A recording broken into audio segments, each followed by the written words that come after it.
Hi friends, எல்லாம் நல்லா இருக்கிறீங்களா? ஓம் ஸ்ரீ சாய்ராம், ஓம் ஸ்ரீ சாய்ராம், ஓம் ஸ்ரீ சாய்ராம்.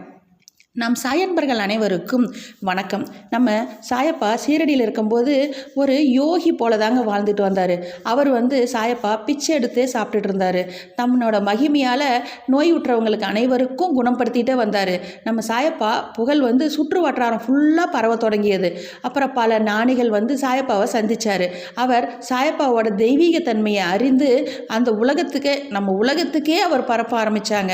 இப்படி நம்ம சாயப்பாவோட புகழ் உலகம் ஃபுல்லாக பரவ ஆரம்பிச்சிருச்சு. நம்ம சாயப்பாவோட மகிமை ஒரு வேப்ப மரத்தடியில் அமர்ந்து அந்த இலை எப்படி அந்த கசப்பு தன்மை நீங்கியதோ அந்த கசப்பு சுவை மாறி இருந்ததை உணர்ந்து அந்த ஊர் மக்களே நம்ம சாயப்பாவை நினச்சி மிகவும் பெருமை அடைந்து இப்படி ஒரு அற்புதத்தை நம்ம சாயப்பா நிகழ்த்தி அனைவரையும் குணமாக்கி ஊர் மக்களையே காப்பாற்றி வந்தார். சீரடியில் நடத்தின அற்புதம் இது.